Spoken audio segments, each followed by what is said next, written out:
I'm calling to order the Oklahoma City Board of Adjustment meeting for April 2nd, 2015. Our first order of business is to receive the minutes of the March 19th, 2015 meeting. I move we accept the minutes. Do we have enough people to vote on it? We don't have enough people to vote on it, do we? Pardon me? We don't have enough people to vote on it, do we? Yes, we do. Second. We have 4 members present. Mark Stonecipher's service on the board is concluded. The people who vote don't have to have all been here. No, and we are not. We are receiving the minutes. We have a motion and a second. Register your vote. Minutes are received. Any continuous requests by staff? We have 2 today. Item number 5, case number 14030 is requesting a continuance to April 16th, and item number 7, case number 14018, is requesting a continuance to May 7th. I would entertain a separate motion to address those continuance requests. Case number 14030 requests a continuance to April the 16th. So moved. Second. We have a motion and a second. Register your vote. You are continued. Next case is 14018 and a request to continue it to May the 7th. So moved. Second. We have a motion and a second. Register your vote. They are continued. Do we have any continuous requests from the public? Hearing none, we would move on to the consent docket. And before we consider those 2 items, I would note that case number 14035, the special exemption request by the Kleins, the staff is recommending a 3-year extension so that if we approve the consent docket without voting separately on that item, you would be consenting to a 3-year extension. Is there a reason that staff recommends a 3-year on all those, JJ? 3 years is the maximum, and the code allowed for special exception, and they have to come back and renew. To make the burden easier on the applicant. I would make a motion to approve the consent agenda items. Second. I have a motion and a second to approve the consent agenda. Register your vote. The consent agenda is approved. Kathy? Item number 3, case number 14031, application for special exception of Treva Fisher to allow the continued use of a mobile home to serve as a temporary second dwelling to relieve a medical hardship located at 3300 Noma Road. Is the applicant here? If you would just step to the microphone and pull it down where we can hear you clearly, and give us your name and address for the record, please. Treva Fisher, 3300 Noma Road, Oklahoma City, Oklahoma. Want to tell us about what you want to do? This is my aunt and her daughter, and we want to let them live there for now until they can find a permanent home. They were living in a tent, and we gave them the trailer to live in so that they won't be on the street. Now, I see that we had previously approved. It was for my father before, who lived there, and he died 2 years ago. My daughter would live there with him, and she moved out 2 years ago, and nobody's lived there since. And you understand the reason for this variance is to alleviate a medical hardship, not just to provide housing. Well, they need help with going to the doctor and getting groceries and things like that, too. I would ask staff, has the applicant submitted the appropriate documentation? We have a letter from a medical doctor. Are you aware of the letter of objection that this board has received? Yeah, I am. I got a copy of it on the computer. Is anybody here that was a party to that letter present today and wishes to speak? You didn't sign up to speak, but we will allow you to speak. Do you wish to speak to this variance request? Yes? Am I hearing yes? Okay. If everybody has essentially the same thing to say, let's allow one of you to be the representative for the group. Is there anything else, ma'am, you want to say before we hear from them? No. Okay. I'm going to excuse you and allow them to speak. Okay.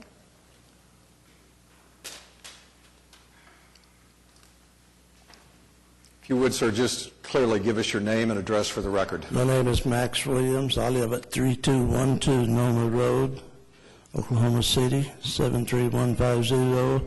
I live adjacent to this property. When this mobile home was first moved in there was given exception for her dad to live in it. Her dad moved in with her and her husband and their family in the house. Her daughter moved in the mobile home.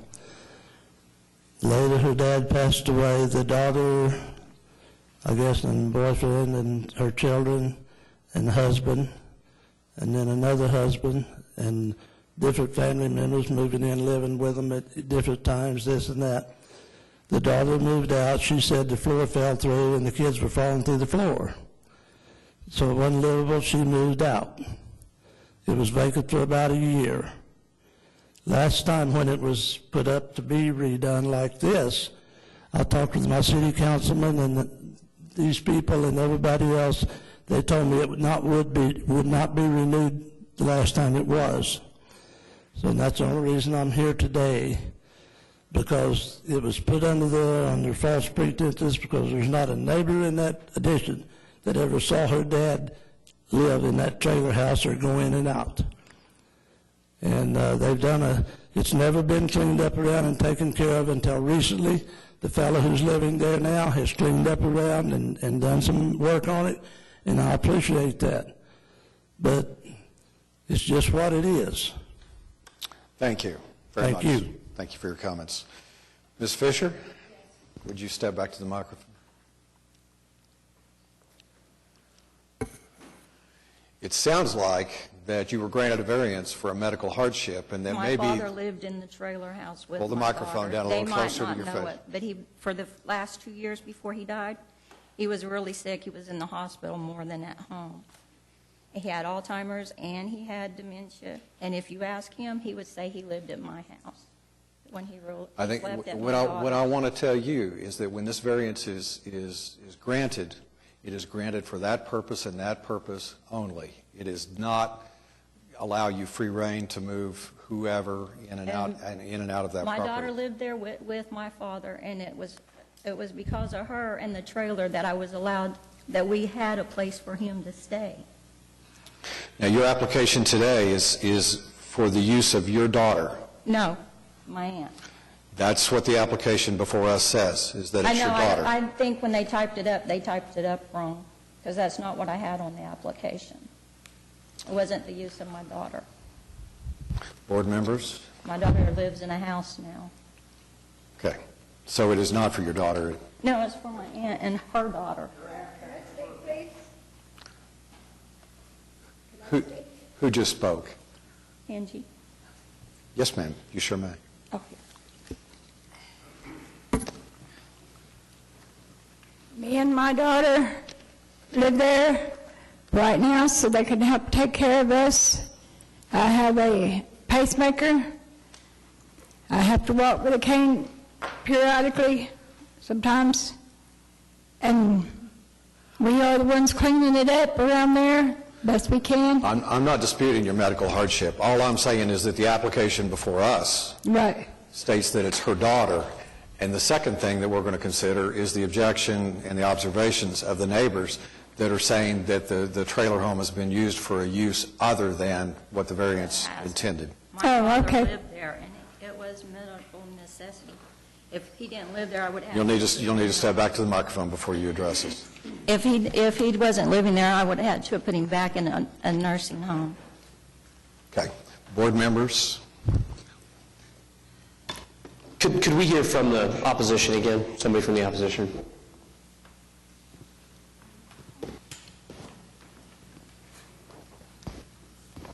I'm not disputing at this time that these two ladies don't live in the trailer. I've seen one of them. I've never seen the other one. But there's a gentleman living there full time. That his car's there about 5-6 nights a week. So, situation I don't know. I just know how it is. So what are your overall concerns with it, with the continued, if we were to grant the variance again, what about that concerns you the most? The care and the maintenance and the appearance I think that we've got two separate issues here. I want to be sure, I want to ask a question of the municipal council to be sure I understand them. When we grant the variance for the hardship, it's based on the medical opinion.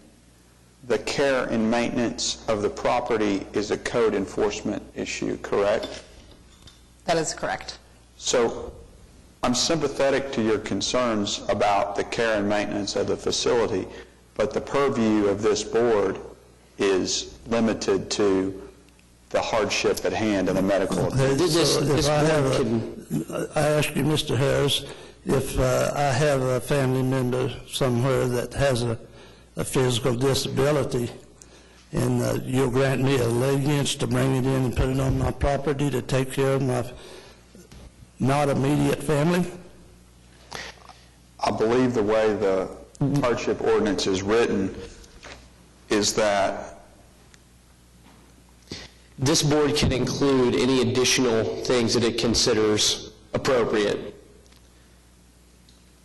So the answer would be yes, and what they're saying is, our concern is with the variance request for the medical hardship. Yes, sir. The care of the property and how well and whether... I understand that. Is a separate issue that we can't I can consider. distinguish the two. But what I'm asking you is, if I have an aunt who has a handicapped daughter, would you grant me a variance to move a mobile home in? You would have They the can right be to taken come care of? before this board and make the same request that they are, Okay. is to document the medical hardship and to request that. Okay. They live in close proximity, so that you can care for them. Ms. Fisher made the statement that they had to take them to the grocery store and take care of them. Mr. and Ms. Fisher both work full-time, and Mr. Fisher sometimes works from home, I guess. But the gentleman who lives in the trailer seems to do all the providing and doing whatever. I think our concern is have they properly documented the medical hardship? And if we grant the variance or extend the variance, do they act in compliance with that request? That it's for the use of a family member or family that has a medical hardship. All I will tell you is that myself, the people that are here with me today, and all the neighbors around that area, which they all signed that deal, will tell you that mobile home was put under there on false pretenses to start with. Okay, thank you for your comments, sir. Thank you. You wish to speak? Yes. Your name and address for the record. I'm William Parker. I own the property immediately adjacent south of the property. And I will tell you this. I helped sign to allow them for the old man that I used to be friends with to move into the trailer. He has not once lived in that house, no matter what they're trying to tell you. It has been used as a tool to bring in people, riffraff, and literally punks into our neighborhood that have threatened, all three of us, have threatened other neighbors that are not able to be present today because of some medical problems. They push buttons constantly. They ride four-wheelers with hollowed-out mufflers in which the Oklahoma City Police has been over there several times telling them to knock it off. The people living in this trailer have gone out on four-wheelers and were threatening the horses on their own property enough until they finally said, okay, yeah, let's get rid of the horses, in which I videotaped all this animal cruelty going on. The people that are coming into this trailer are not the medical hardship people.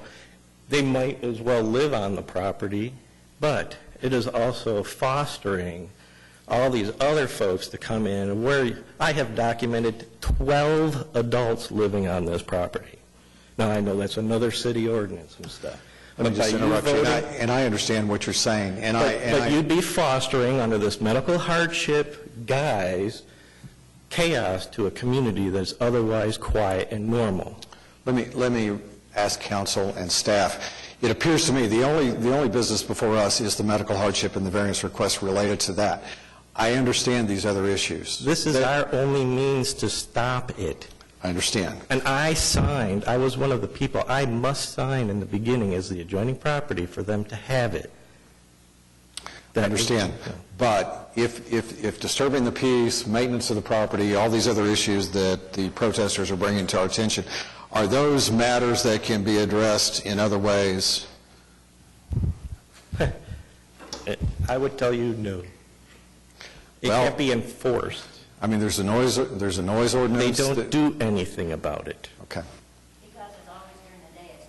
There is a noise ordinance. There is a I'm noise going to call ordinance. this meeting to order. We're going to speak one at a time. Ms. Fisher, he has the floor. You wait. I showed the noise ordinance, the daytime noise ordinance, to the police officer in Oklahoma City, documented that it was higher than that in my home on the opposite side of the house, more than 600 feet away from where the noise was occurring.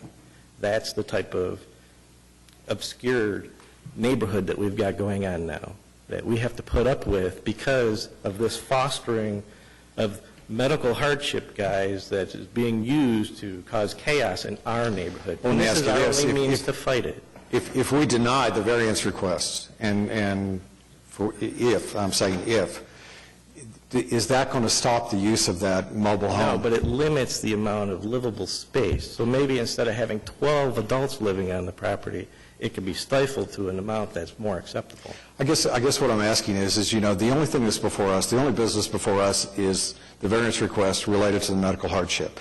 If they've properly documented and demonstrated that they are using it in compliance with that medical hardship request, then that's our responsibility to judge the variance request based on that. But let me finish. But I understand these ancillary issues that you neighbors are bringing to our attention.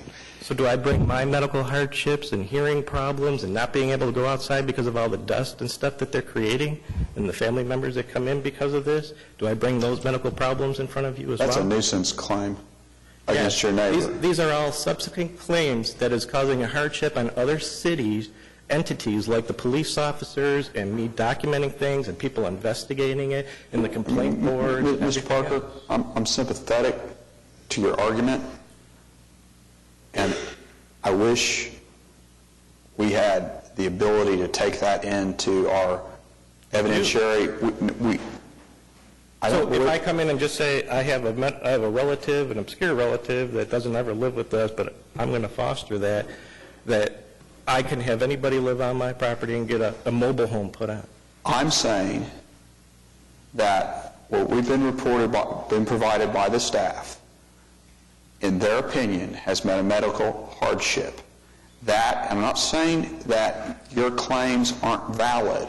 I'm just saying the municipal council has said, and we have tried to articulate to you, we cannot rule on those items in this forum. That's correct? But you can consider them. This is a request for a special exception, not a variance, so the standards are different for a special exception, and those are listed in the staff report. And Counselor, correct me if I'm wrong, but those would give us the purview under those conditions to make additional considerations that we see and deem appropriate. And in the times when the father-in-law was... If you wanted to put additional constraints on the special exception, you could dictate that now. As a part of a conditional approval, which we do very commonly. Is that correct? Correct. You also have the option to approve it for 1, 2, or 3 years.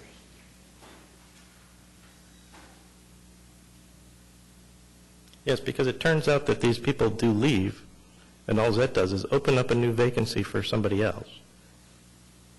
In order to comply, first of all, the person who lives there has got to be a relative by blood or marriage. Okay? If they're not by blood or marriage and they're there, they're outside the confines of what we would be granting. Okay? So when the father-in-law died and I complained, nobody did anything. Now, I understand we're not here to focus on what happened in the past. We're talking about right now. We're going to live in the here and now. Okay? And so from that standpoint, that's all this would grant. It doesn't grant the right to operate a come and go for whoever, you think may be coming and going from the property as a resident. Mm-hmm. So I have a question about the medical hardship. I'll wait for...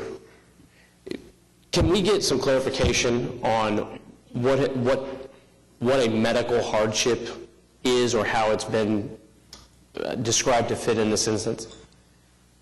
It could be any kind of medical issue that would require the person to need care of their family, and we require a doctor's statement with the application that says just that they have some kind of a condition that requires the care of the family.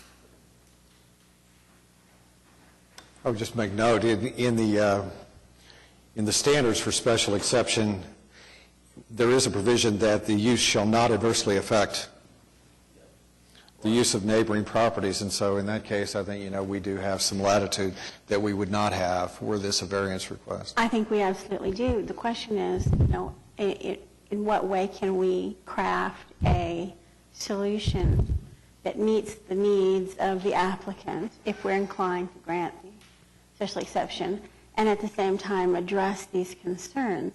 I mean, we cannot post a policeman on the property 24 hours a day, 7 days a week. It is not, within our authority to monitor who comes and goes for the property. The fact that there may be other people than the applicant's relative in need of medical attention who also live on the property really is not affected one way or another by the grant of the special exception. I doubt seriously that we have the authority to affect that. But it's not that I am either unsympathetic, I'm not, to the concerns that these people have about what's going on right now. But I also, there's a limit to our inquiry as to the issue of medical hardship. We've been given documentation that indicates that they have a medical hardship that requires family care. I think we take that at face value when we're provided by a doctor. And so the question is there anything that we can do that's within our authority that would affect the concerns that these people have? I'm open to suggestion. Like I said earlier, one thing you could do is approve it for a shorter period of time, so we get to check on it again in a year or 2 years, and the 3 years is the maximum. We can also have code enforcement go out and take a look. I did hear the man say that he had some issues with getting the police to enforce the noise ordinance, but the police don't enforce the noise ordinance. That's a code enforcement responsibility. So there may be some things we could look into that might help. Is 1 year the minimum, or could we grant a special exception for less than 1 year if we chose? The code says it may be granted for a period of 1, 2, or 3 years, depending on the situation. So I think the word may. One more question. Yes, sir. If you grant this, is there a possibility that you could have an inspector or an engineer or somebody to come out and inspect this property for livability? I would refer that question to staff. We can certainly have an inspector come out, either a building inspector or zoning inspector, come out and take a look at the property. To visibly look at the inside of it and make sure that it's livable.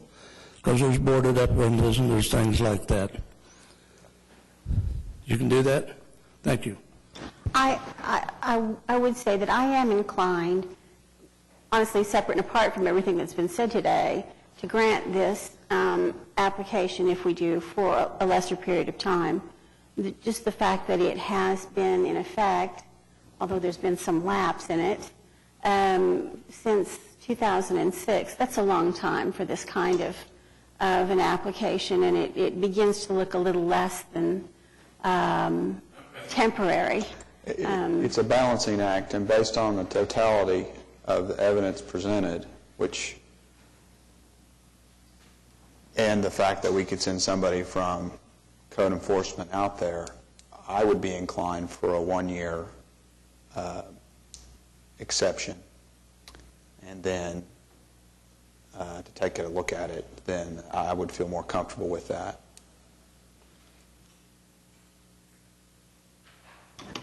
Is that a motion? Yes, ma'am. I'll second it. We have a motion and a second to approve the variance for 1 year. Cast your vote.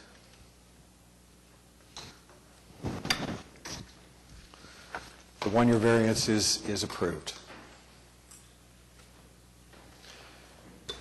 Item number 4, case number 14029, request for use variance of Gastar Exploration for a permit to drill an oil gas well located at 7528 Northwest 150th Street.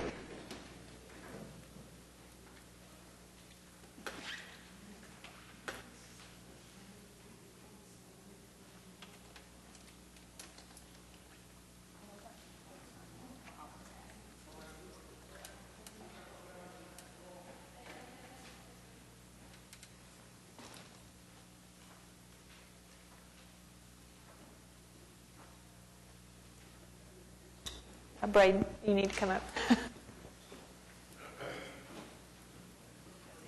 Board members, my name is Braden Pollard, 3030 Northwest Expressway, Suite 500, Oklahoma City. I'm here on behalf of Gastar and the application submitted. Do any of you have any questions? Go ahead and speak to your application. Sorry? Speak to your application. We're asking for a variance to drill on the northwest side of Oklahoma City at 7528 Northwest 150th Street in Oklahoma City. The lot is currently vacant, and we wish to develop oil and gas on that property. Kathy, could you tell me, was that Miss Miles that left? She's still here. I see. Okay, thank you. We do have somebody in protest of this variance request that wishes to speak after the board members have... This application is the one that was continued from last time to allow the applicant the opportunity to meet with the protestants. Is that this one? Yes, ma'am. How'd that go? We felt the meeting was very productive. We met with neighbors around all sides and feel like we came to a conclusion or an agreement about what was fair to all parties and limited, or what did not limit their ability to enjoy their property and still allow us to develop the oil and gas on the property. And what did that entail? We met, had them specifically address questions as far as facility placement, address some of their concerns such as lot placements, type of loans that could be affected by facility placements, entrances in relation to the safety in and out from the top of the road, making sure there weren't blind entrances causing a safety concern, and where the wells would be drilled in relation to the pad. And upon conclusion of the meeting, we agreed that we would provide them with a proposed diagram showing where this entrance would be, where the well bay, as we called it, which is where the wells in the future that will be applied for separately would be, and also where the facilities would be pertaining to the pad proposed. Thank you. Yes, ma'am. I'll excuse you at this point and invite Laura Miles.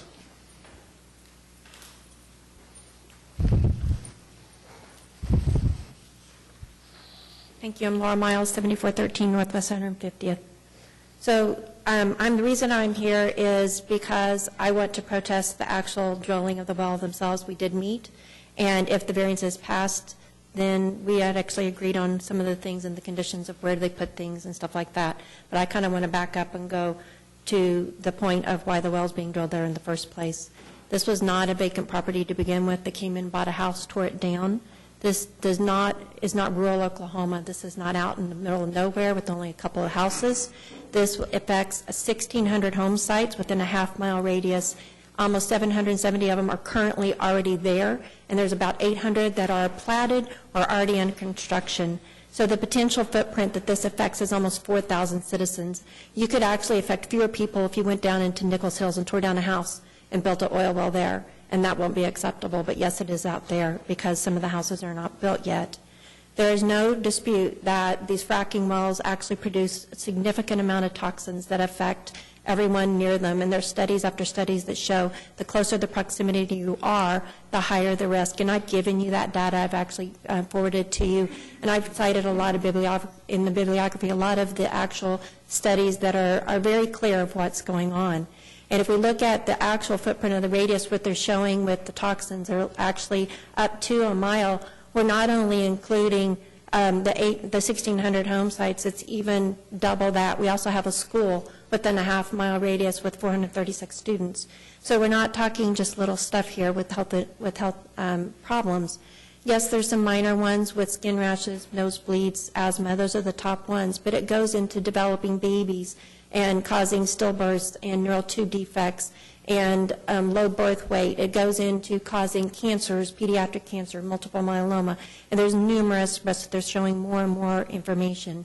So what I would like for you to do is, this isn't just about this well, this is about every well. So this is more of an education type of process of trying to figure out where are we going to go in Oklahoma City. We're used to seeing oil well heads, but they're not the fracking oil well heads. Those risks are different than the traditional drilling techniques that there are now.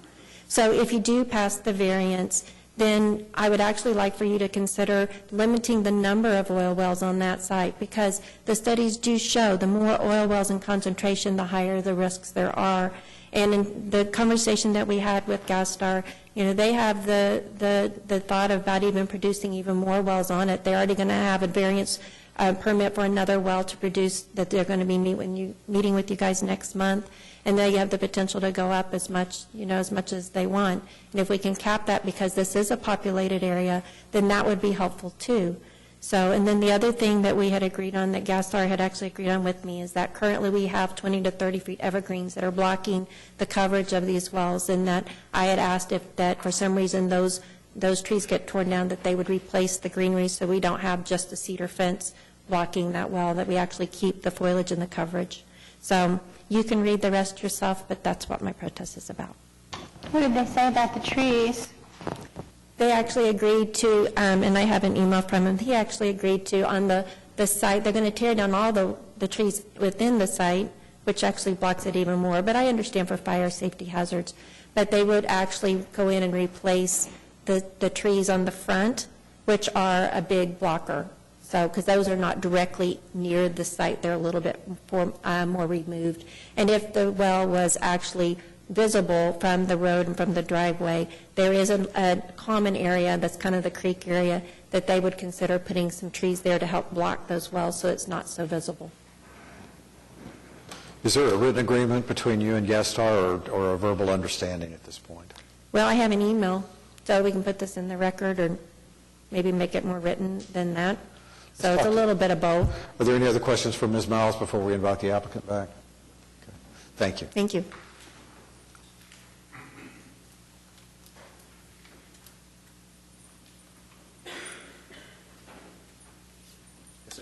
I don't think we're in a position to debate fracking and the virtues of fracking and whether it should or should not occur, but I think, Ms. Miles' points are well made, and whether we want to consider some limitation to the number of wells. Yes, sir. In this area, I'm sorry, go ahead. You're going to come to, the way I understand the way that the ordinance is written, they come to us on a well-by-well basis, correct? Yes, sir. Yes. So if we felt that at some point in the future there was an over-concentration or that there was an environmental or public interest, safety to prohibit future drilling, we could. This is for the first, I wasn't here last time, but I read that. This is for the first well on this location, correct? Yes, sir. If I may address the development in the area, not to undermine her concerns, but in this area is a unitized field that has been unitized since 1947 and consists of 30,000 acres. Within a half mile of Mrs. Miles' house, she purchased her home and property with producing wells in that half-mile radius. Within a mile, there are 4. This school and everything that she's referring to have been developed in this unit with notice and knowledge of the unit being there.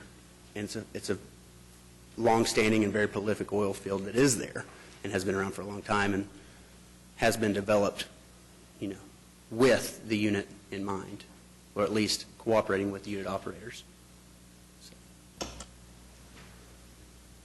I understand that the concern of the homeowners. I also understand that since this is brought to us on a case-by-case basis, you can go throughout Oklahoma City, new development, old development, and you are inevitably in some area going to within a mile, 4 miles, whatever, come across an oil and gas deal. And I think the ordinance was written for this to be considered on a case-by-case basis.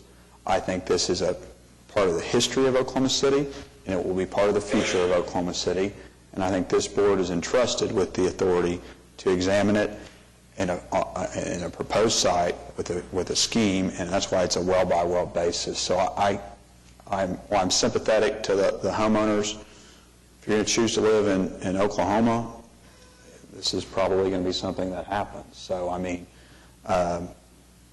we even have oil and gas wells on our state capitol. We have one, she mentioned Nichols Hills. You can go within a mile to the north or to a mile to the south, and on Classen there's an oil and gas well, and along on Western there's one as well. So I would have no problem supporting this application as long as you're coming back and we're going to look at a case-by-case basis of each well. Yes, sir. Any other discussion? Ms. Miles, do you have anything else you wish to contribute? Not really, but I don't think you can compare what's currently there with the old drilling well techniques with the practice. If you want to speak to the board, I would invite you back to the mic. But it's not that important, because I'm going to do everything they do, so. Any other discussion or questions from the board?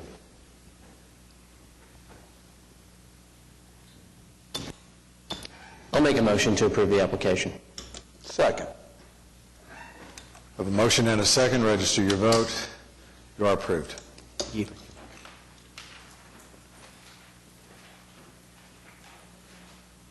Item number 6, case number 14028, request of the City of Oklahoma City Myriad Gardens Foundation for a variance to the front yard fencing and outdoor storage requirements located at 101 Ron Norton Boulevard. Paul LaFever. I represent the applicant. The telephone that rang earlier was mine, and I apologize for not having confirmed that that was shut off. Yes, ma'am. With me today is Matt Maley of the Gardens, who just handed out the visual aids here. Also, Jeff Allen from Frankfurt Short Brugia Associates. They're the architectural team on this particular project. The Myriad Gardens is a very unusual site here in Oklahoma City. The entirety of the gardens is generally oriented inward so that the interior, the front yard of the gardens, is the center of the gardens. Now, at issue today, in particular, is the ice house that is located fronting on Hudson Avenue. The ice house is a small structure.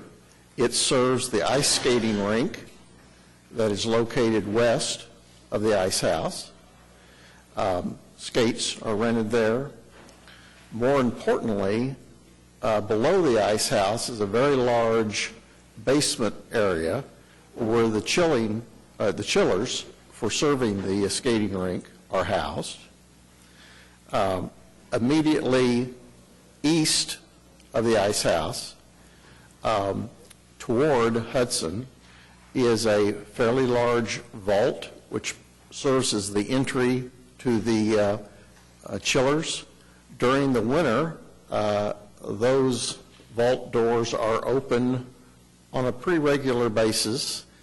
There are mobile screens available to screen that area, but that's not satisfactory, and there are some both aesthetic and safety concerns associated with that.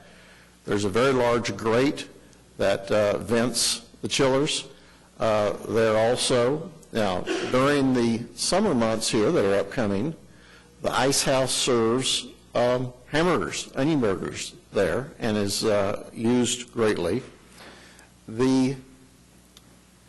During these months, deliveries of produce, etc., are made to the back door of the ice house, where they're temporarily stacked before they're brought inside. Now, the back door of the ice house faces Hudson. It is what the code would perceive to be the front door, the front yard. In addition, the Gardens makes regular rounds during the day to pick up trash bags, but those are set out periodically behind the rear door and visible to the public. And actually, the door remains open during the summer months from just a heat standpoint of the people cooking, and they use the east face of the ice house as a smoking area in addition. The executive director would like to screen this area off to address aesthetics, safety, functionality, a whole series of issues here. There is no code requirement that this area be screened, but it's viewed within the Mary Gardens as an issue, and we'd like to address it.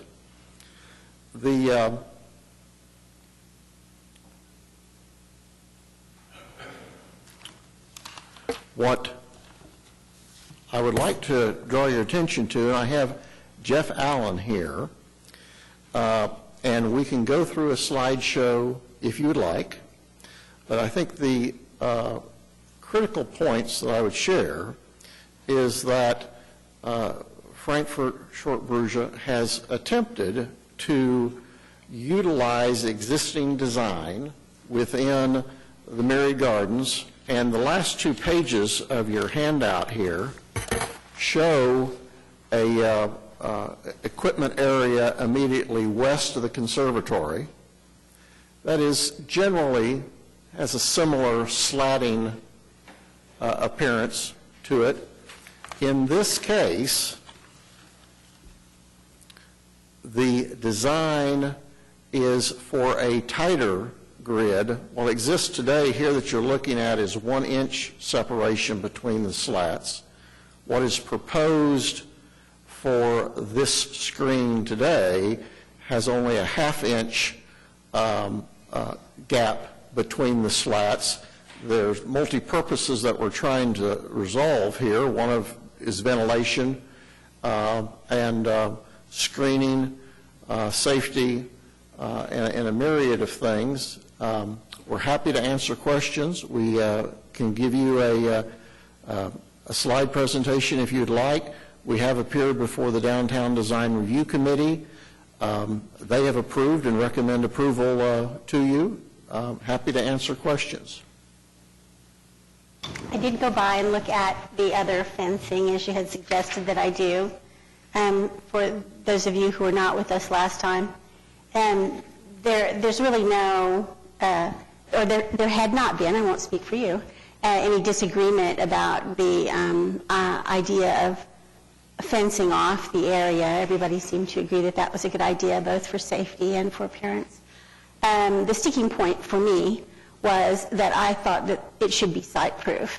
While I acknowledge that there would be some benefit and perhaps even need for it to be breathable, I thought that could be addressed either by alternating the slats or by weaving them, or any one of the number of other ways that people do that.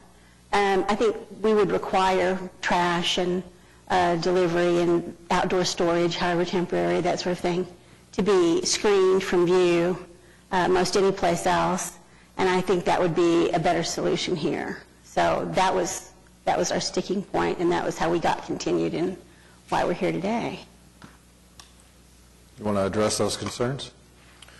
Well, if you would like to have a discussion of the why the design occurred this way, I would suggest, if you're willing, to have Jeff Allen, the architect, come before you and discuss his solution and why he views it as appropriate. I think, what Janice is referring to, and what I think of, because we've got small children and young boys in our family, is, they will climb anything. And so you think about it as, pedestrians have access to it. You're creating an additional hazard above and beyond what they can find on their own, for something that they could conceivably climb and, and the openings being just a half an inch is probably not, but whether, those slats can be louvered or angled down so that it accomplishes not only, the privacy, the ventilation, but also gives some additional side screening. Board members, would you like to hear from the architect? Please. You would? All right. Sure. This is Mr. Allen. Alan Brown, actually, also known as Jeff Allen. Don't answer anything. The design is similar to the other screen on the mechanical equipment west of the Crystal Bridge. That is designed for ventilation in that area. This area doesn't have the same requirement. Actually, they're not required to have a gap in there. It's just designed to be similar to the other one, though we did reduce it to a minimum because I think the Myriad Gardens would like to keep some visibility for security reasons to make sure nobody's hiding behind the screen wall. So it could be as narrow as we want it to be, or zero, from a functional, technical standpoint. When the executive director was here last time, she also alluded to the concern about security, that there are deliveries to and from people leaving here at odd hours and things, so having a full site-proof fence could actually be a problem in that regard, as opposed to something where there is still visibility from public view into that area and out of that area, which I completely understand and agree with, frankly. Even though I wasn't here last time, I will echo that. Being someone who unloaded trucks growing up for a living, you do kind of like to see who's going and coming. So I think half an inch, as long as it's not, let me be sure I understand this, back to the chairman's point, it wouldn't be movable for someone to... They're fixed. It's going to be fixed, and, you couldn't have... anybody, it would give the protection that, from a safety standpoint for visibility, but it wouldn't become an attractive nuisance for a child or something to try to... Climb? Yeah, they couldn't climb because they couldn't... Depends if half an inch is enough to get your fingers in there. And I'm not suggesting that that it constitutes a hazard, but I just, knowing, the young children, they're always, something that's attractive. It's just, and I can imagine, particularly if you have the larger, separation than 1 inch, it would be easy for the boys to shinny up that thing and then potentially lose their grip and fall. What about the material? I assume it's wood? It's Ipe wood. It's the same use as the screen wall in the photograph. What about, we all know that wood, needs maintenance over the years and... This wood is very hard, and it's chosen from Myriad Gardens because of its durability and the fact that it does not deteriorate. It's very hard, so it's very durable and is not high maintenance, and so you would expect that year in and year out it maintains the integrity of it and correct. Doesn't splinter easily. I understand Janice's point, and it's true. I mean, I think in a lot of instances, if it were to come here, we would probably, throw the book at it for the fact that it wasn't site-proof. When there are concerns like this, fencing by its nature is both aesthetic and it has purpose. It's form and function. It's a balancing act. We've talked about that already today. So we've got appearance and we've got form, and we've got that's the form side. Then we've got the function side, security and all that. So knowing that you guys are trying to balance all those things and it's consistent with what's existing in the park today, I would make a motion to approve the application. I'd second that. We have a motion and a second. Register your vote. You are approved. Thank you very much. Thank you.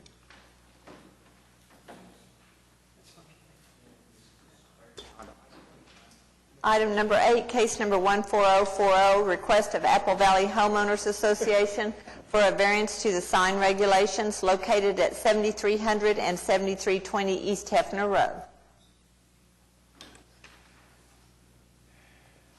Yes, sir. Would you give us your name and address for the record, please? Yeah. I'm Jim Petty, 10300 Green Valley Road. That's in Apple Valley, 73151.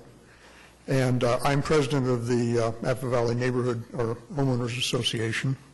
What we are doing is replacing existing signs, which were on medians at the entrances, the two entrances to our neighborhood, with brick and stone signs on the east sides of the entrance.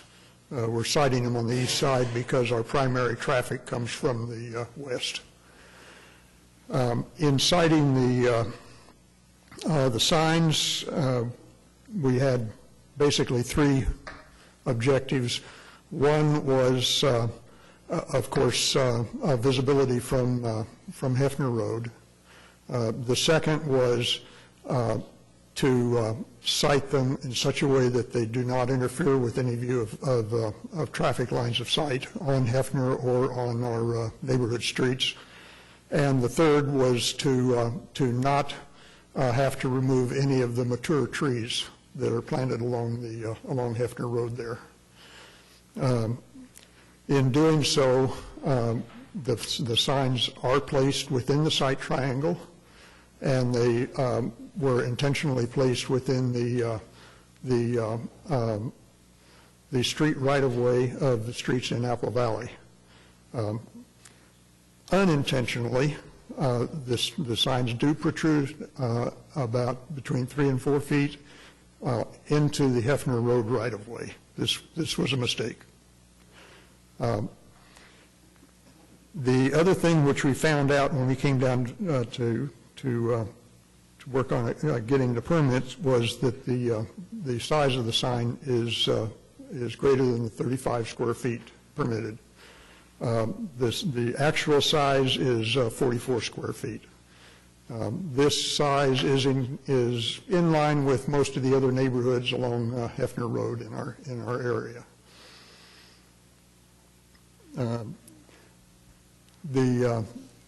The exhibits that we've submitted, I think, do adequately show that there is essentially no interference with the traffic sight lines. I have a couple of questions for staff. There's a reference to the potential for widening Hefner Road in this area. Is there a timeline, or is that speculation, or is there something in the works? No, there's nothing currently planned for Hefner Road. But in all likelihood, as development increases out there, it's probably going to occur. Also, can you tell me what the speed limit is on Hefner Road in this area? At that stretch, it is 50. Yeah, as far as the issue of widening of Hefner Road, I saw the comment, and yes, we did not consider that. I didn't know there were any plans. However, we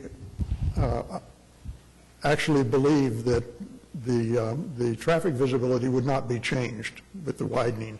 However, if the widening did if the placement of the signs did interfere with the widening, sidewalks, whatever would be going in, then we would be willing to stipulate that we would remove the signs at no cost to the city. And in the staff report, Public Works says no signs or other obstructions shall be placed within the site triangle. It doesn't, it's not gray, it shall not be. And one of the things that I think about, and I understand what you're trying to do, is that you've got an area where, you know, the traffic moves along at a pretty good clip, and it's probably, you know, hazardous at best, you know, at times during the day to try to turn safely, you know, in and out of those neighborhoods. And so anything that begins to detract from, you know, sight lines or full visibility. I also appreciate, you know, your commitment to try to save the landscaping and things like that. But when push comes to shove, I think, you know, observing the sight lines and making sure that we do everything we can to make sure that it's safe to enter and leave that neighborhood is probably what we should be considering. If I could speak to this, I went out and looked at this morning, and I have to say that all along Hefner here, there are signs just like this, some even bigger. Some of them are placed a little further back than these are. It's a little odd that we're here talking about this. The walls are there. So how that happened with the permits and the construction, I'm not sure. There also are stubs clearly on the west side of each of these entrances for mirror signs to go up on the other side. So, but there's no question that, and Hefner at this location and for some good stretch has fairly recently been resurfaced. You can just tell it's in really good shape. So I think there aren't any plans. This is not on the radar for widening anytime soon. Where these signs are located, they are in absolutely no way in anybody's way visually, and won't be, I would say, even when the street's widened. The only concern I really have about this, and in fact the signs that they have for Apple Valley, which are very attractive, but where they're placed right now in the median, in terms of driving along quickly and making sudden turns, they're actually sort of more hazardous as they stand now because they're more difficult to see. You're sort of going past them, looking over your shoulder and slamming on the brakes, and oh, this is it, you know. So I think the idea of them is a great idea. I'm not crazy about the idea of building them in the Hefner right-of-way. I'm less crazy about the idea of building them in the Hefner site triangle. But if, as he has indicated, they are willing to stipulate that at such time as Hefner gets widened, they're willing to relocate them, I have no problem with these. Yeah, You know I'm not a if I could say sign one thing fan. about this, about the sightline issue. Virtually the way the topography is out there, whether the signs are there doesn't affect the visibility. Currently, yeah, I'm not even close. They are, 20 feet off the pavement as they are now. I think if when Hefner is widened, they are a site problem, then they should be moved at that point. But who knows when that might be? Is there anybody here to speak in opposition to this? There's nobody signed up to speak in opposition. No. I would make a motion for a conditional approval that in the event that the street is widened and it affects the right-of-way, and you agree to remove those, then we approve the application. Mm-hmm. We have a motion and a second. Register your vote. You are approved. Thank you. Item number 9, case number 14033, request of the Williams Companies for a variance to the sign regulations located at 515 and 525 Central Park Drive. We have somebody here to speak to this application?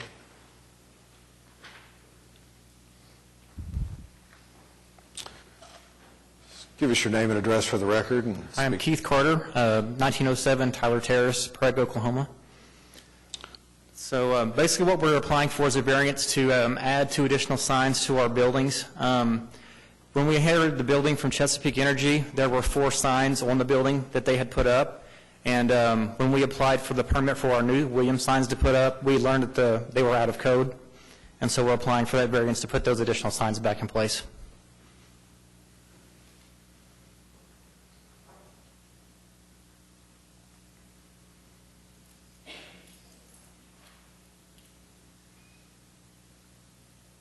I have to say that this is one of the more imaginative attempts to demonstrate hardship with respect to signage that I've seen in a while.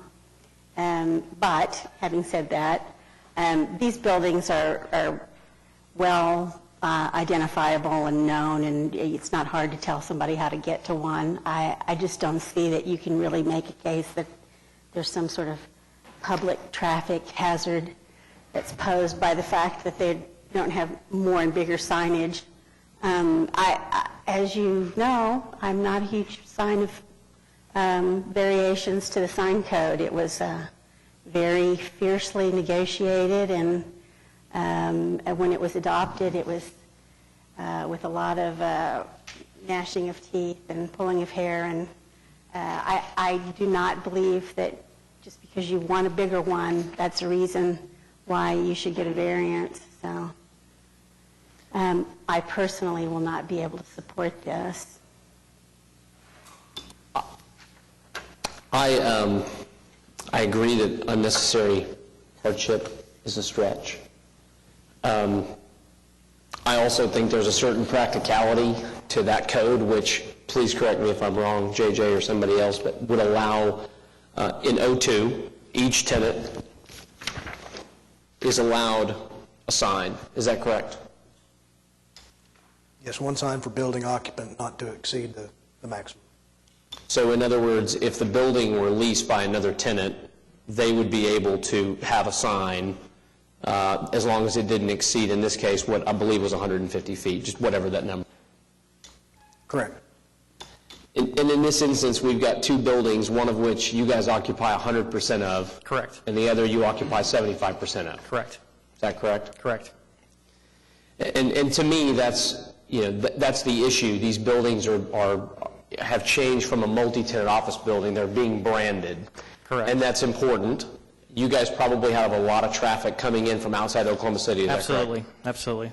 Multiple vendors. We're in the oil and gas business, so we've got people coming from all over. Everybody up here could find this place in their sleep, but that may not necessarily be true for everybody else. Is that correct? Correct, and that's the issue we're having. That is an issue? Yes. Is there anyone here to speak in opposition to the application? No one has signed up to speak in opposition. I'll make a motion to approve it. Before I make that motion, I would entertain, my issue here is that these buildings are wholly occupied by one group. And so I don't want to have a situation where they leave, and now they've got all this signage, but they've only got one floor. So if there's something that we can do that might remove some angst as a condition, I'm willing to entertain that in the motion. I want to go back a little bit further on that. And when we approved the Hefner Parkway corridor with Love's, Midland Mortgage, the old Atrium Towers, it was Chesapeake, and then now it was American Energy Partners and all that. The signage there, we wanted to be consistent throughout that corridor. So we made Atrium Towers and the old Blue Cross Blue Shield building, the signage, it's up, some of it's been put up. I can't remember the proportion, but wasn't it about 150 feet of signage? Because they're asking for 159 here. I just don't want to give them. 150 feet is the maximum per building face.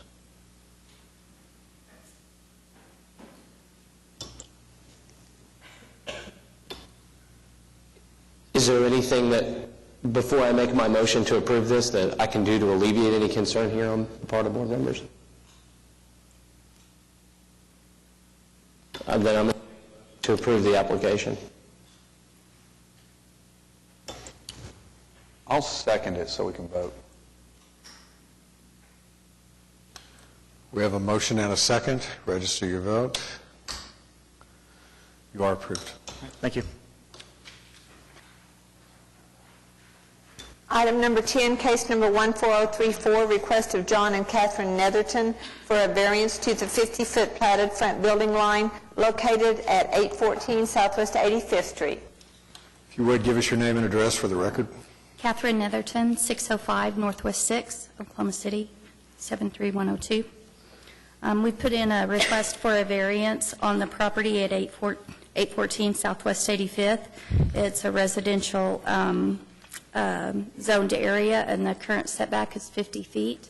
We would like to request it be changed to 25 feet so it can accommodate the home that we would like to build on that property. There are, along 85th Street, there are numerous homes, and a good majority of them do not have a 50-foot setback. Is there anyone here in opposition? No. Without opposition, I'd make a motion to approve the application.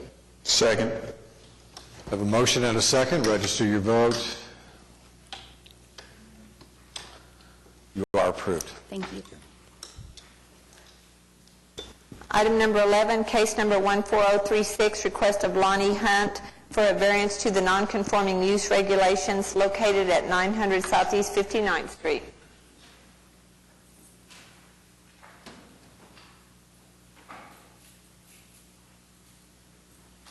If you would, sir, your name and address for the record. My name is Lonnie Hunt, 1329 Northeast 53rd Street, Oklahoma City, Oklahoma. Tell us about your application. I recently purchased a property at 900 Southeast 59th. It was the original club for Toby Keith. It was built for him, and it's been under 2 or 3 different managements since then. It was recently sold. We bought it. It's been a club or a bar since its inception, since it was built. We had, it never had a kitchen or a restaurant poured in it, so we wanted to make it a jazz supper club. So we filed a permit and to get a kitchen built on, and in the process of doing that, it came to the city's attention that it wasn't zoned, or it lost its variance or whatever. And so they said that I needed to apply for a variance to reinstate the variance for that. JJ, how was it just lost because of it was not in operation? Is that how it became non-conforming? Yes, you lose your nonconformance if it ceases operation or licenses aren't renewed for a period of 6 months. Is this something where the ABC overlay was lost after 6 months? Is that correct? No, it's anything that doesn't have the ABC overlay is considered non-conforming. Okay. And you lose that nonconformance after 6 months. But you could apply for an ABC overlay in this for zoning. Is that correct? In this case, no, because he would need, it's basically a club. He's going to serve food, but he's not sure he can meet the 50% food sales requirement. I'm sorry. So he would need an ABC3. An ABC3 can't be within a certain, I believe it's 300 feet of residential. Okay. He's got residential zoning nearby, so his option is either to get a variance to the separation from residential and then go get an ABC3, or just to get a variance to the cessation of the non-conforming use.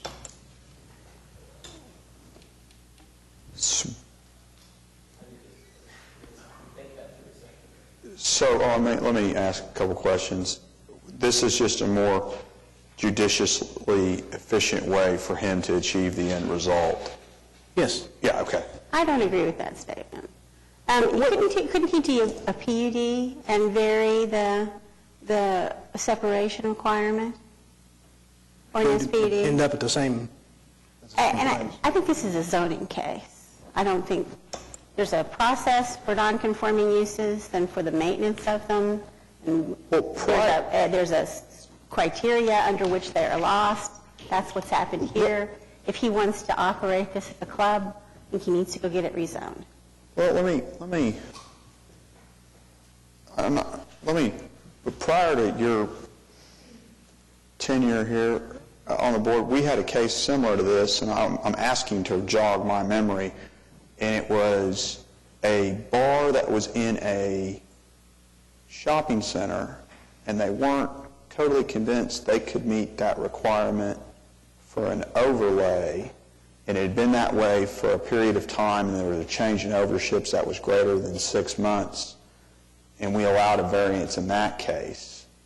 And, I mean, he can go through that process, but he's trying to get a new business started and is unsure if he can meet the requirements. I don't necessarily know if normally I agree. When it's like a big piece of vacant property, I think that's the appropriate way to go through it. But this has operated as a bar and a club before, right, sir? For 38 years, and it's been like that for 38 years. So the neighborhood is aware of it. It's not just a big piece of vacant dirt, Janice, where somebody comes in and tries to go around it for a sign, where I would normally agree with that analysis 100%.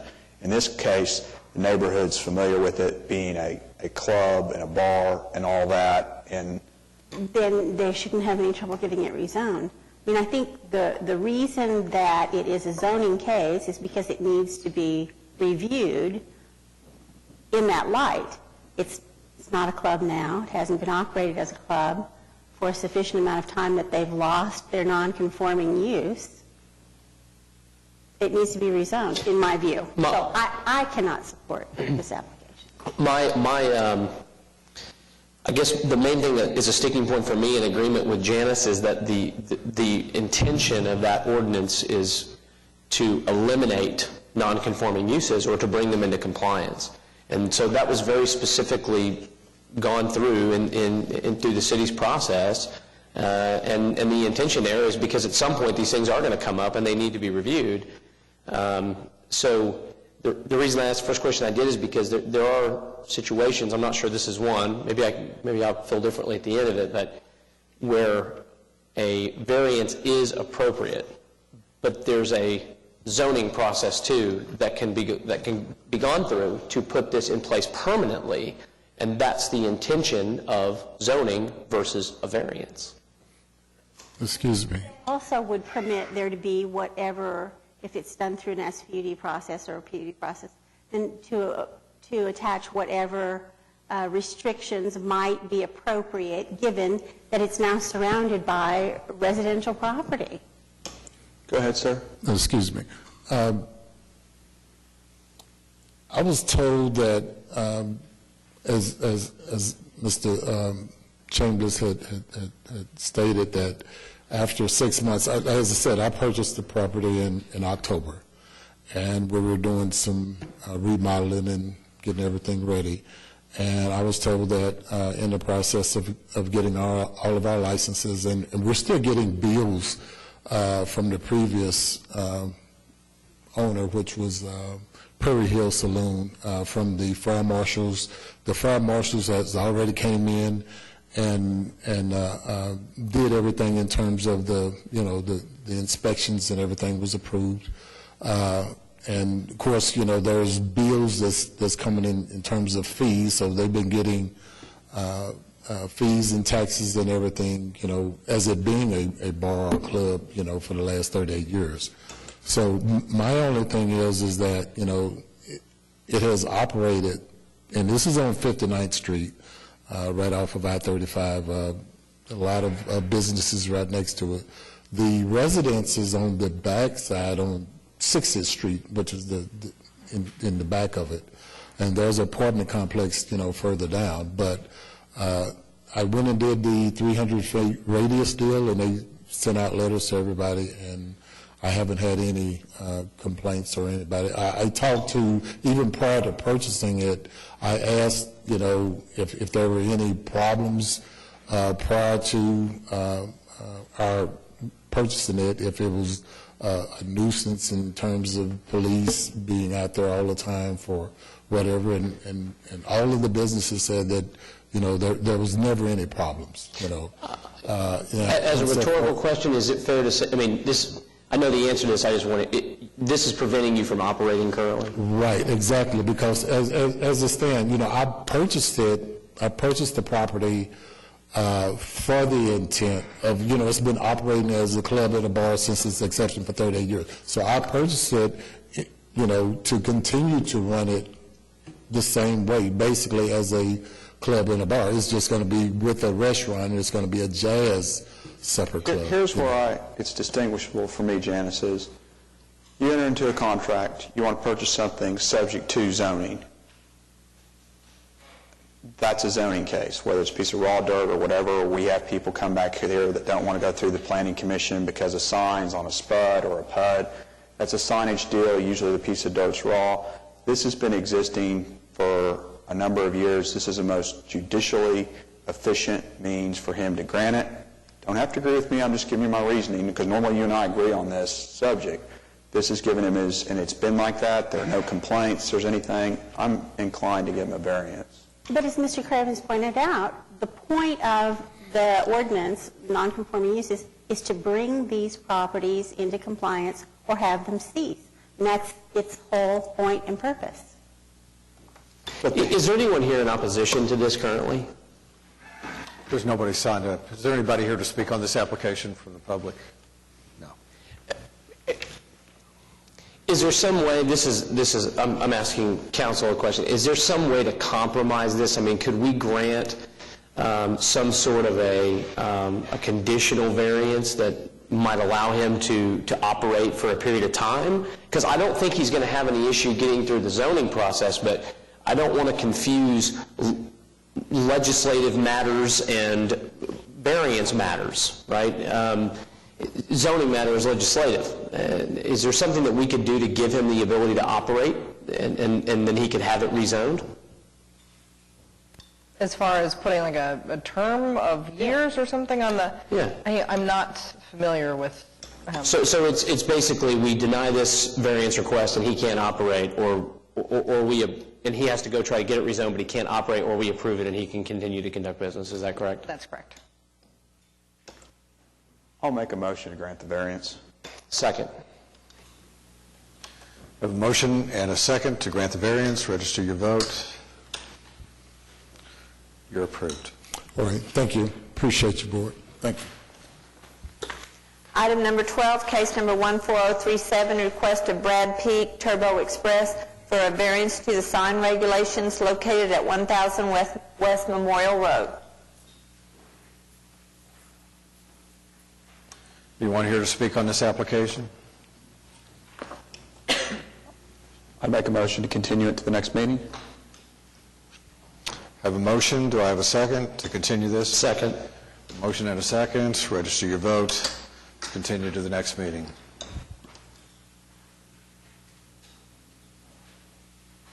And that will be April 16th. Item number 13, case number 14038, request of Aaron Palat for a variance to the hard surface paving and striping requirements and the maximum fence height located at 627 Couch Drive. Give us your name and address for the record. I'm Aaron Pilot with Butcher Gardner Architects, 718 West Sheridan, Oklahoma City. Tell us what you want to do. We have, this will be a new condo development project just north of the Civic Center. And we have two issues. One is we're proposing a crushed granite at the parking area.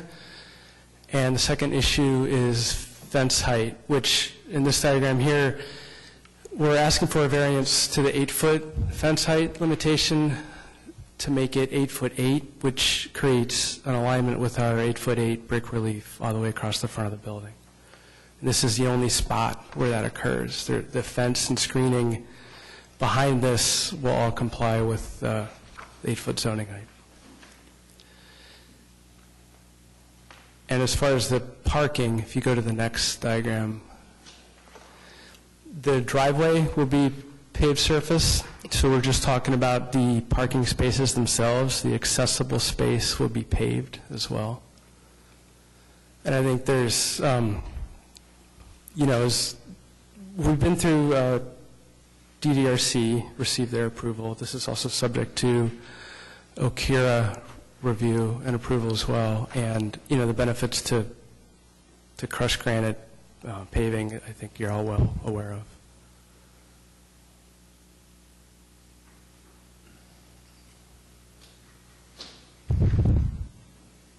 Well, I think this is cool. I don't know if we get to give people variances just because we think things are cool. I don't see how there can be any real hardship expressed here, or how this piece of property is any different than any other piece of property that has to pave their parking. In that case, I would entertain a motion. I'd have to move to deny it. Are you denying just the paving? Or cool. Well, can we... Hold on a second. Are you denying both the height and the parking? I'm not as concerned about the height of the fence, although, I think there's some benefit, if you will, to the visual uniformity of the fence line, but I don't feel strongly about that one way or the other. The parking, however, I think is a precedent. I think we ought to be looking at parking. I think we ought to be looking at permeable parking. It's not that I don't think it's a great idea. I just don't see a basis to grant it some places and not others when there's nothing peculiar about this piece of property versus any other piece of property that doesn't want to pave their parking.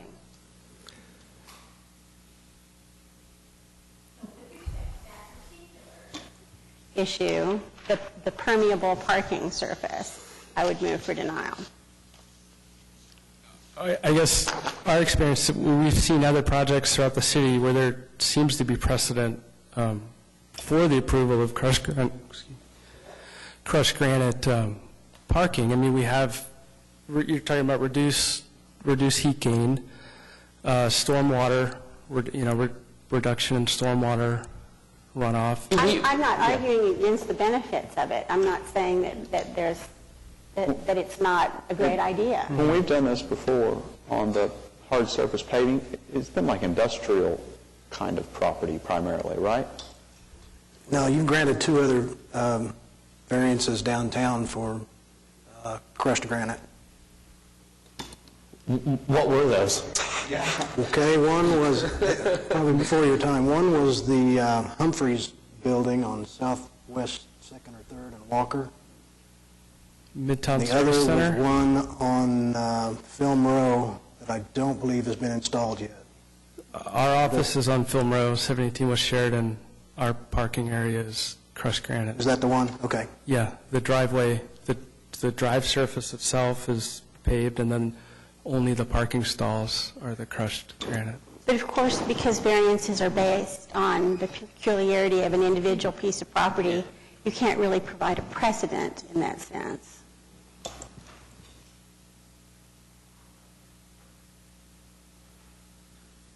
I understand Ms. Power's point, and this gets back into the discussion we just had. There's an ordinance out there. The ordinance exists for a reason. That's not for us to decide. We can love and believe in the benefits of crushed granite parking, but that doesn't change the ordinance. Our job is to review that and see if this complies with the requirements of a variance, and I don't see that it does either. So with that, I'll move to deny. We should probably clarify, do we want to separate the fence and the fence height issue and the parking surface issue? Or at least clarify that in your motion? I apologize. Ms. Powers already made the motion. I'll let her clarify. My motion was to deny the variance of the permeable parking requirement.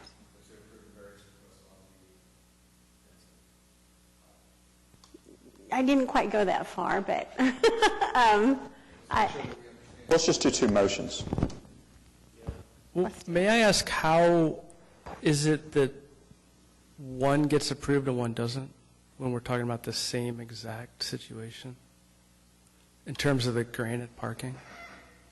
Each case is heard individually, and we encounter this from time to time is because people feel like, well, you did it here, why, would you have an objection here? But each case is heard individually and considered individually. I would think it's in the interest of full disclosure, we normally have a panel of 5. We have a panel of 4 today. If you were to not obtain a majority of the vote, you would be coming back to have this case reheard again. That's correct? He needs 3 votes. He needs 3 votes to win. And for any action, So if whether to there's a approve or stall, does it fail, or does it just come back for reconsideration? It would be automatically continued if there is not 3 votes in either direction, to either approve or deny. I have a motion on the floor. And we're talking about the motion for the pavement, right? And the motion is to deny it. Second. Have a motion and a second. Register your vote.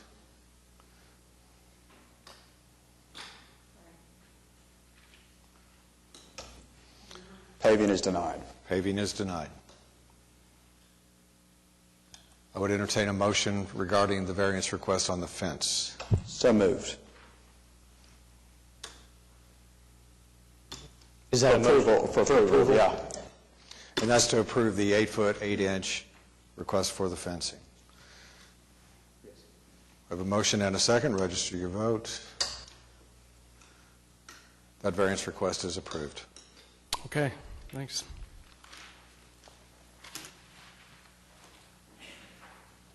I suggest you get involved in having the ordinance changed. That's what needs to be done. I don't, for a moment, dispute the benefits of permeable parking, and we probably ought to be doing more of it. Yeah, thanks.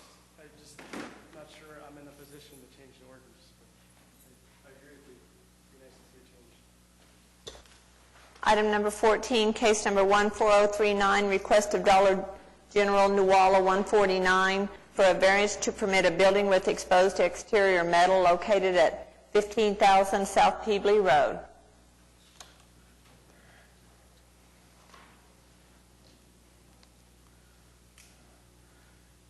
Sir, your name and address for the record, please. Jared Sanders, 17 East 2nd Street, Sand Springs. I'm here requesting a variance for the use of metal siding for a new proposed Dollar General store.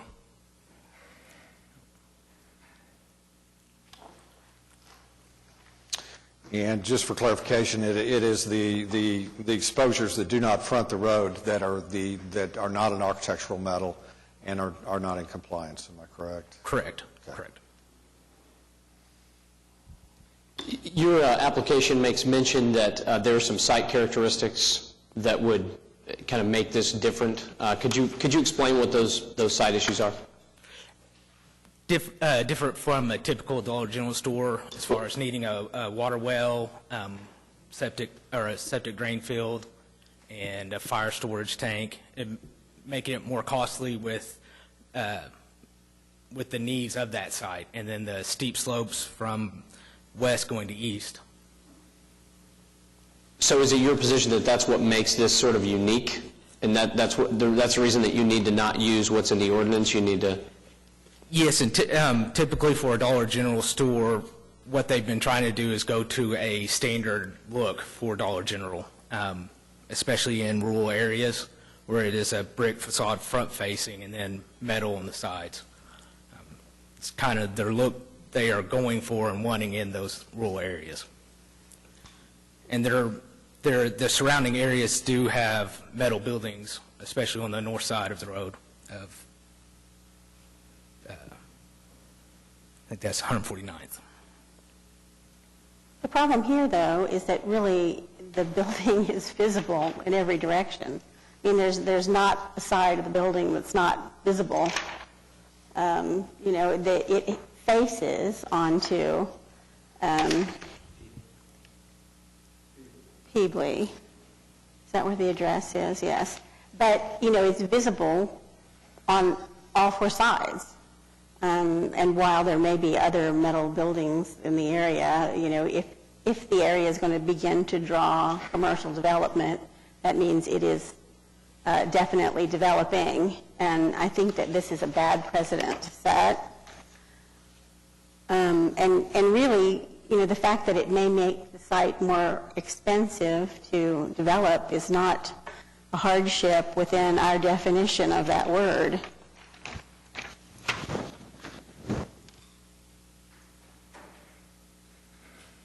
I'm going to concur with Ms. Powers, and I won't be able to support your application. And for that reason, I mean, this ordinance is in place for a reason, is to upgrade, and so I couldn't support your application for the variance. I agree. I can't either. They're ordinances for a reason, and it's to develop the city in a schematic pattern. And this is just something so dramatic from the design that I can't support it either. That's a motion. We have a motion and a second to deny the application. Register your vote. You are denied. Is there any other business before this board? If not, I would entertain a motion to adjourn. Yes, sir. Could I inquire about my case number 14032? Was it called? I didn't hear it called. Was it? It was on the consent docket. It was approved. It was approved? Right up front, yeah. Thank you very much. Yes, sir. Would entertain a motion to adjourn. Should we say some nice things about Mark Stonecipher since he's not here? We already have, but you can say something nice about him if you wish. We'd like to. Mark Stonecipher served on this board and served well, and I think, he was a colleague of ours, and we appreciate his service and look forward to his service in the community as a member of the Oklahoma City Council. So thank you, Mark, for your service on Board of Adjustment. Hear, hear. Now, hearing no further business, I would entertain a motion to adjourn. Second. Have a motion and a second. Register your vote. We are adjourned.